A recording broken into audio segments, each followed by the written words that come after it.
কুরআন ও হাদিসের আলোকে বিশ্ব নবী হজরত মুহাম্মদ সাল্লাল্লাহু আলাইহি ওয়াসাল্লাম এর জীবনী ও অলৌকিক ঘটনাবলী পাঠ ৮৫। পরীক্ষা খননের পরামর্শ দিলেন হজরত সালমান ফার্সি। প্রিয় নবীর এ প্রস্তাব পছন্দ হল তখন তিনি তার ৩,০০০ সাথী নিয়ে দিবা-রাত পরিশ্রম করে এক সপ্তাহের মধ্যে মদিনার উত্তর ও পশ্চিম দিকে পরীক্ষা খনন করে নিলেন। মদিনার দক্ষিণ দিকে ছিল বিপুল বাগবাগিচা, আর পূর্ব দিকে ছিল আলোয়া বা লাভার পর্বতমালা, আর পশ্চিম দক্ষিণ অংশটা দুর্গ ও প্রাচীর দ্বারা আগে হতে সংরক্ষিত ছিল। তাই যেদিকগুলো উন্মুক্ত ছিল কেবল সেগুলোই খনন করেন এবং মাটি ফেলে গর্তের ভিতরকার পার্শ্বে উঁচু করে বাঁধের মতো করে নেন। আবার সে উঁচু প্রাচীরের উপর বড় বড় পাথর রেখে দেন, যেন সময় মতো তা শত্রুর মাথার উপর নিক্ষেপ করা যায়। এ পরীক্ষার গভীরতা ১০ হাত, প্রস্থ ১০ হাত এবং দৈর্ঘ্য প্রায় ৬,০০০ হাত ছিল। বলা বাহুল্য, হজরত নবী কারীম সাল্লাল্লাহু আলাইহি ওয়াসাল্লাম নিজেও এ পরীক্ষা খনন কাজে অংশগ্রহণ করেছিলেন। সময়টা ছিল শীতকাল। শৈত্যপ্রবাহের কারণে স্বাভাবিক কাজকর্মে ব্যাঘাত ঘটেছিল, কিন্তু ইমানি বলে যারা বলিয়ান তাদের নিকট কোনো বাধাই বাধা নয়। প্রিয়নবী দুলাইন কবিতা রচনা করে একটা বিশেষ ছন্দে ও সুরে তা বলতেন, আর সাহাবারা তারই সাথে অপূর্ব উন্মাদনায় মাটি কেটে যেতেন। হজরত বলতেন, উচ্চারণ আইসুল আখিরা ফাগফিরিল আনছোয়ারা ওয়াল মুহাজিরা। অর্থ, হে আল্লাহ, প্রকৃত জীবন তো আখেরাতের জীবন, আপনি আনসার ও মুহাজিরদেরকে মাগফিরাত দান করুন। তখন প্রাণ উৎসর্গকারী সাহাবারা পরম উৎসাহ উদ্দীপনার সাথে বলতেন, উচ্চারণ নাহনুল্লাজিনা বায়াং মুহাম্মদান আলাল জিহাদি মাবাকবিন আবাদান। অর্থ, আমরা সে সমস্ত লোক যারা জীবনের জন্য মুহাম্মদের হাতে জিহাদের বায়াত করেছি। সাহাবাদের মুখে হুজুর সাল্লাল্লাহু আলাইহি ওয়াসাল্লাম এ আবেগময়ী কবিতা শ্রবণে আনন্দের সাথে বলতেন। উচ্চারণ আল্লাহুম্মা লাখাইরা ইল্লা খাইরুল আখিরা ফাবারাকাল আনছোয়ারা ওয়াল মুহাজিরা। অর্থ, হে আল্লাহ, প্রকৃত মঙ্গল আখেরাতেরই মঙ্গল, আপনি আনসার ও মুহাজিরদের মধ্যে বরকত নাজিল করুন। আরও বর্ণিত আছে যে হজরত আবদুল্লাহ বিন রাওয়াহ রাদিয়াল্লাহু আনহু নিম্ন কবিতা আবৃত্তি করে সকলকে উদ্বুদ্ধ করতেন। ওয়াল্লাহি লাউলাইলাহুন মাহতাদাইনা ওলা তাচদাকুনা ওয়ালাচুল্লাইনা ফানিল সাকিনাতান আলাইনা ওয়া সাব্বিতিল আকবদামা ইন লাকবিনা।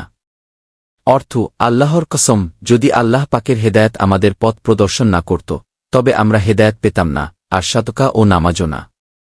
অতএব হে মহান আল্লাহ, আপনি আমাদের উপর শান্তি নাজিল করুন আর যুদ্ধে আমাদেরকে দ্বিপদ রাখুন।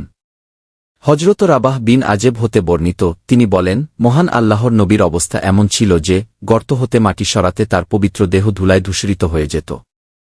আরও বর্ণিত আছে যে সাহাবারা কেউ এ কাজে গাফলতি করেনি। ছোট বড় সকলে এ মহৎ কাজে অংশগ্রহণ করেছিল।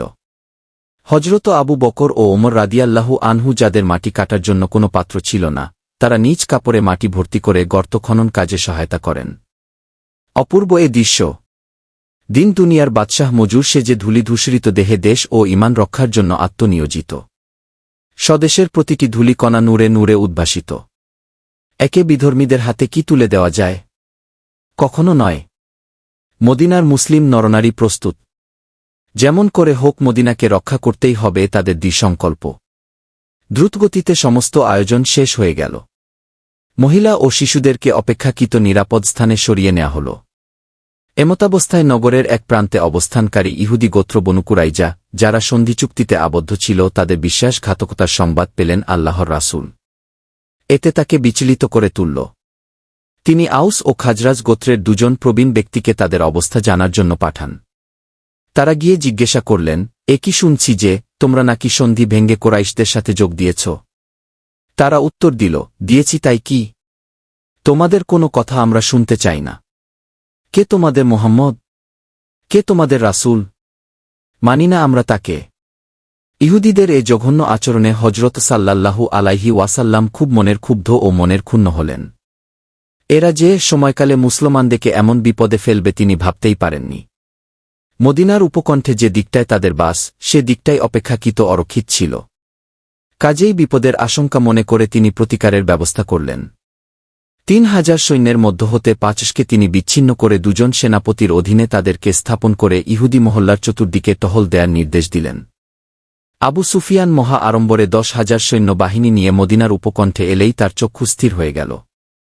এ কি পরীক্ষা! এমন ব্যাপার তো কখনো দেখিনি, কি করে এ পরীক্ষা পার হওয়া যায়? তাই তারা কর্তব্য বিমূঢ় হয়ে সেখানেই তাঁবু ফেলল। এ দৃশ্য দেখে প্রিয়নবী সাল্লাল্লাহু আলাইহি ওয়াসাল্লাম তখন প্রার্থনা করছিলেন,